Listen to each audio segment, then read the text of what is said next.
Alors pourquoi ce mot un peu barbare de shapership?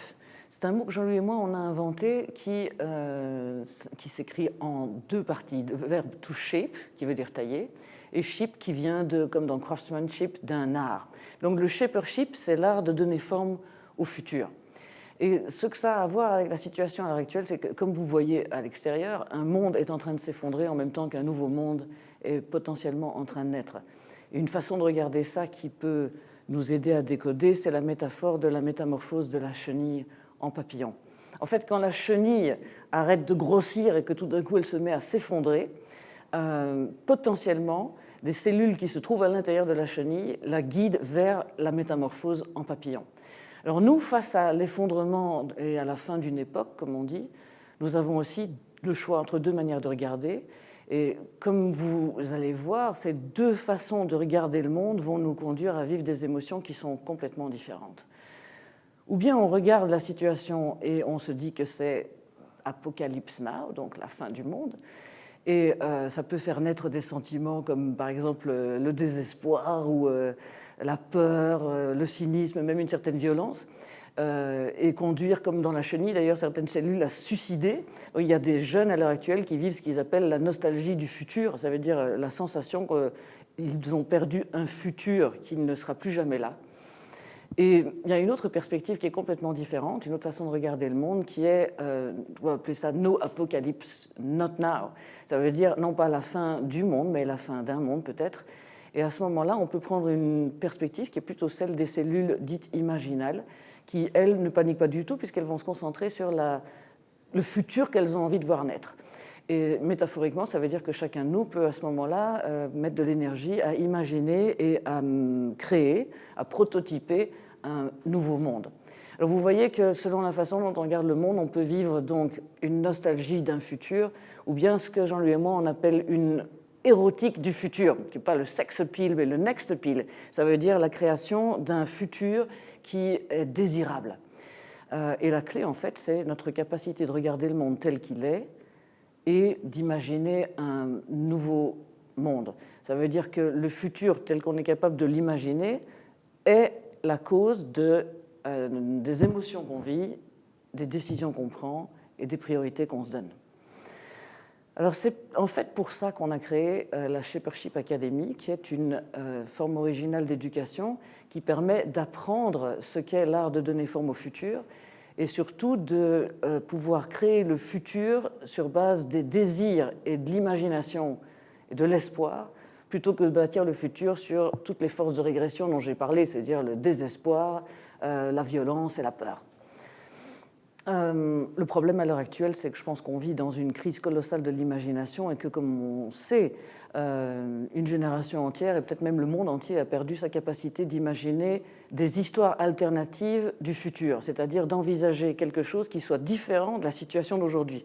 Donc beaucoup de gens vivent dans une espèce d'éternel présent ou dans une forme de lourdeur et de désespoir, alors que ce dont on a le plus besoin aujourd'hui, c'est de créer des histoires alternatives ou des narratifs qui sont basés sur d'autres valeurs et d'autres visions du monde.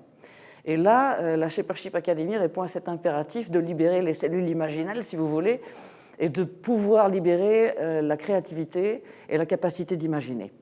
La Shapership Academy, c'est un processus qui est articulé de manière telle qu'il permette de construire des compétences ou un art, de rendre visible, désirable et actionnable un futur. Ça veut dire rendre visible, c'est imaginer un paradigme complètement nouveau, c'est le rendre désirable et c'est permettre la transition d'un paradigme à un autre en mettant en place des actions et des innovations qui permettent de basculer.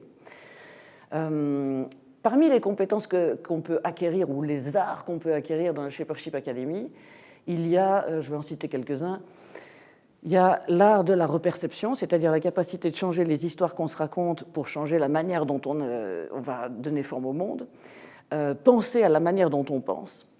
Il y a la capacité de réfléchir de manière créative et efficace, c'est-à-dire de pouvoir inventer des concepts qui sont nouveaux. Il y a l'imagination radicale, celle qui permet de créer des nouvelles utopies.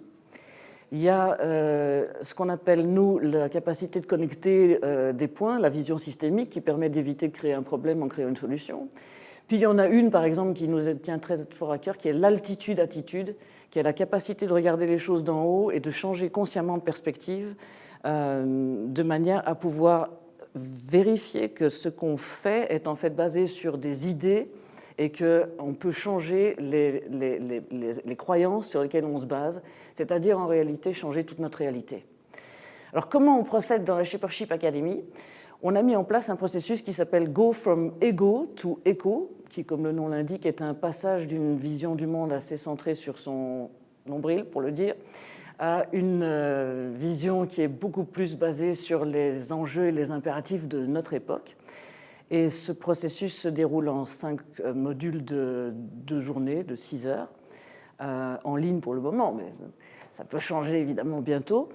Et le parcours lui-même permet de passer de ce qu'on appelle Madland, donc un monde fou qui est le monde de la chenille en train de s'effondrer. En fait, c'est le monde qui court à sa propre destruction et qui est basé sur certaines formes de réflexion, certaines émotions, certaines peurs, certaines formes de régression. Et de passer de ce monde à un monde qui est no Madland et qui serait un monde viable. Donc en soi, la Shapership Academy est conçue comme un véhicule pour permettre à chacun de passer d'un monde dont il veut moins à un futur qu'il préférerait. Les 5 modules sont conçus comme une expérience qui est, je dirais simplement ceci. Comment est-ce qu'on peut apprendre l'art de donner forme au futur ? Nous, on s'est dit que la meilleure manière de le faire, c'était de répéter le futur. Donc chaque module est une expérience qui va être vécue et au départ de laquelle on peut apprendre des outils, évidemment, mais beaucoup plus que des outils. On apprend tous les arts dont j'ai parlé tout à l'heure. Et les 5 modules se suivent de manière assez fluide. On commence par un module qui est basé sur l'art de la réflexion efficace et créative. Et puis on va vers la capacité de se voir soi en tant que sujet comme étant multi-histoire. Puis on passe au groupe et à ce qu'on appelle la capacité d'un groupe de se positionner dans le futur et de basculer vers un futur complètement alternatif, une histoire radicalement différente. Puis on passe à l'érotique du futur, donc l'imagination qui permet de vraiment envisager, imaginer des utopies ou ce qui paraît être des utopies. Et puis le 5e module, c'est vraiment No Madland, c'est comment est-ce qu'on fait pour créer et donner forme au territoire. Donc en fait, changer les histoires qu'on se raconte pour créer un nouveau monde. Ça, c'est la Shapership Academy qui, dans notre vision en tout cas, permet à chacun, qu'il soit étudiant, manager, leader, enfin peu importe, à chaque personne qui le veut, d'apprendre les états d'esprit du futur qui lui permettent de créer des histoires du futur en ligne avec ses aspirations et ses espoirs. C'est une chance d'apprendre quelque chose qui est un art d'aujourd'hui et tout ce qu'on vous souhaite, c'est d'en profiter.